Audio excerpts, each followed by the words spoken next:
But obviously, I'm mad, I'm hurt, and I'm still somewhat disillusioned in this. I don't know how this can happen. Only on 10 tonight, locked up for a murder he did not commit. Wilbert Richardson was accused in the beating death of an elderly man in Providence, but he was recently cleared. Today, another man was in court, now charged with the same crime. New on the Night Team, it was a shocking attack. A landlord beaten to death as he was trying to help a tenant. Two men were originally accused in the killing. Now it turns out one of them had nothing to do with it. The 19's Brian Crandall is live in the newsroom with the story you'll see only on 10 tonight. Brian? Well, Dan, he was locked up at the ACI. His life turned upside down, and now Wilbert Richardson is trying to get back to normal.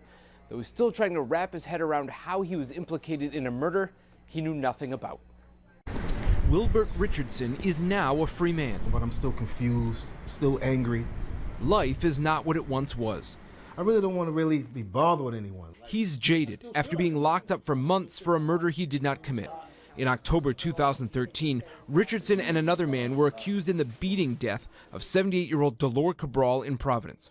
Richardson says he was with his wife at a funeral at the time of the murder, but he was ID'd by another victim of the attack, who he had met before. I don't know why this guy pointed me out. Why he had animosity towards me. And Richardson was accused by Providence police. I asked him honestly, you serious? Use your better judgment. He was hauled into court, charged with murder, and sent to prison, held without bail as the case against him proceeded. I was thinking about my wife, my family, how is she handling things, thinking about the children, my mom, a whole bunch of different thoughts. Behind bars for 9 months. But then Richardson got a new lawyer and a bail hearing, a mini trial of sorts. He and his lawyers say the judge and prosecutors saw things were not adding up with that other victim's description of the attacker. It was almost like a divine intervention in a way. I had my mom, my wife, everybody praying for me. He was put on home confinement for another 9 months before the charges were recently dropped. Richardson's lawyer says the other suspect named another man as his partner in the murder.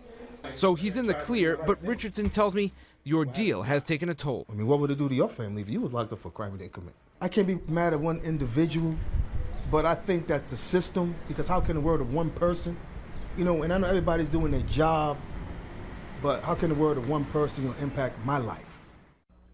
And I tried to reach out to the man who ID'd Richardson in the murder, but haven't heard back. The Attorney General spokeswoman simply told me when they get new evidence, they consider it, and so Richardson was cleared. But she wouldn't say any more because the court cases with the other suspects is ongoing. I'm Brian Crandall, NBC 10 News 19.